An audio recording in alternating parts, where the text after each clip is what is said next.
lot of people are concerned about the future. You know, many people say this crisis is over, happy days are here again and all this. Yet, how many people think that we're going back to normal, that things will be fine again? How many think that things could get much worse for many people? How many people think there could be a major disaster up ahead? Yeah. So the question here is this, you know, is how do you prepare for it and all this? So we'll leave it to the angel of death, Mike Maloney here. As far as, you know, because gold and silver are kind of indicative of the concerns in the marketplace, you know, the distrust of fiat money, you know, printed money. But that's why gold and silver is kind of the canary in the mine, but they're also the bellwether of emotions, right? Absolutely. And, you know, I'm preparing by getting fully diversified. I buy both gold and silver. I also started a business. I sell gold and silver. Yeah. And then I wrote the best-selling book on gold and silver, Rich Dad's Guide to Investing in Gold and Silver. So when the economy crashes and as we predict, the crowds come rushing in to buy gold and silver, will you be happy or sad? I will be celebrating. In every tragedy, there's an opportunity. Right. And now is the time to try and find what the opportunities are and seize them. Now is the time to figure out what is going on in the planet and look at why this decade is going to be completely unlike anything that we've ever experienced. Oh, this history. Yeah. World history is changing. Right? Yes, very rapidly. But this has happened before in history, right? But never on a global scale. Yeah, small scale. It's never been global. It's never been global like this. Yeah. So this is going to magnify it 1,000 times. So it's history repeating times 1,000. Yeah. There's two possible extreme or financial concerns. We could either go into a depression, or we go to hyperinflation, which is also a depression, hyperinflation. Right. The same as yeah. But we could also go to war, which is one way to solve. People think we solve the problem. But also, what's happening is, you know, in Phoenix, Arizona, here they just announced that. They're laying off policemen because the states don't have any more money. At the same time, they're cutting off unemployment benefits. Now, let's add 1 + 1 together. What does that spell? Right. Buy a gun. You know, I mean, you gotta remember this. Remember this. The police cannot prevent a crime. Only you can do that. They can only investigate it after you're dead. So that's one of the reasons I'm preparing. Is, you know, I'm still a Marine in my brain. I like guns, and the way I'm preparing for it is if I'm prepared for the worst, there's a good chance it won't happen. That's just really my philosophy, as sick as it may sound to some people. So come to my house, and I'm armed and dangerous, and I'll welcome you. I don't see it, but it's not sick to prepare for the worst. Yeah. I mean, preparing for the worst, people think we're very negative, you know, and we're very pessimistic. Well, we're kind of pessimistic, saying we do think it's going to get worse, but we don't know for sure at this point. But by preparing for the worst, if it happens, we're prepared. If it doesn't happen, we're smarter.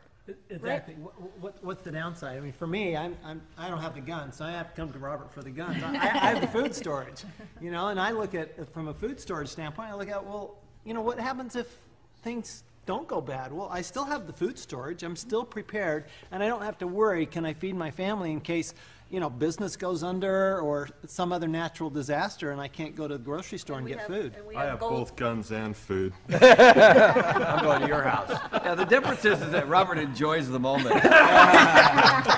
Andy, tell him the insurance thing. Yeah, it's interesting. Tom mentioned he has food. I have a year's supply of food for my family, blankets, diapers, everything I need. I can live for a year. And some people will, you know, kind of poo-poo that and say, well, isn't that a big waste of food? And we rotate as best we can. But I'll tell you another thing is it's kind of like buying insurance. If you bought home insurance and your home didn't burn to the ground, would you be disappointed?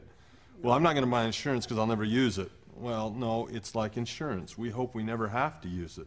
I hope I don't have to use it. But you and I have talked about that a lot, Mike. Yeah. I now have a stock of food also, and you know, I don't like guns, but I now own a shotgun and a 9mm, and I hope you practice how to use that. Yes, I do. Nobody should own a gun without learning how to shoot it. Yes. I think in today's market, you have to take a defensive strategy and not know what's going to happen. You know, the New Orleans Saints won the Super Bowl, and they won it by defense. And that's how you have to do it in today's market. You know, credit is tightening throughout the world. It's not just in the U.S. Now China's tightening. Credit card reform is not just in the U.S. And now it's happening in Europe. And then it's happening in South America. So those are things that we have to be prepared for. With the credit tightening around the world, that means it's going to take a long period of time for us to come out of the recession, and maybe we're in a depression. Right. Kim and I personally we have food, we have water, we have guns. We have gold and silver, and cash, because we don't know which way it's going to go. The point here is this, you know, a few years ago, the whole credit card system nearly shut down. Mm-hmm. And when that shuts down, the credit card system shuts down, the world shuts down. You know, forget about oil, forget about gasoline, credit cards stop. You're going to see a run for the supermarkets, and the supermarkets have less than 3 days supply. If that whole thing stops, you know, I mean, I have a hard enough time checking out right now. Can you imagine if you got 9 million other guys trying to check out at the same time? So I just want to avoid the rush if in case it happens. Well, and credit card lines of credit are shutting down because 2 years ago, there was $5 trillion of credit card lines available. Now it's been cut down to $2.3 trillion. As the banks continue to struggle, the banks continue to tighten the lending. Where do they go? They go in the big area of unsecured debt, and they're going to continue to tighten down the credit cards. What do you say from the accountant side of it? Oh wow! Well, here's something you can absolutely be sure of. Okay, you want to know what's going to happen in the future. If we're in a depression or if we have hyperinflation, either way, we're going to have increases in taxes. Because what happens if you go into a depression, what happens is that you have less and less economic growth, and that means that you have less and less money to pay the current taxes, and so they have to raise the tax rates to offset that. On the other hand, the way all countries are structured in their tax systems, if your income goes up, which it does in a hyperinflation standpoint, your actual income goes up high, you get into a higher tax bracket within your country. So either way, what I know for sure is that your tax rate is going up in a depression or in the inflation period. Back to Robert's comment about the police officers.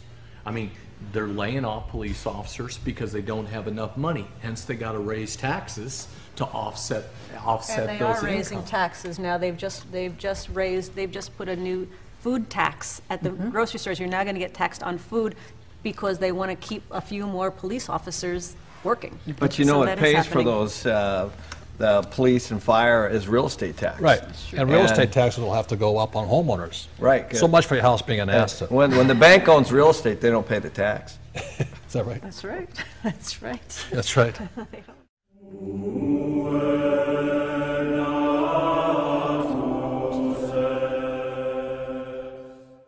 Are you ready? Do you have what it takes to not only survive hard times, but also thrive in them? In times like these, the most valuable currency we have is food and food reserves. It is more precious than gold, oil, and cash. Food is our greatest dependency, because when you're hungry, nothing else matters. You know it, and I know it. You can't control earthquakes, floods, or the real estate meltdown. But if you have food, you have personal solutions to how these things affect you.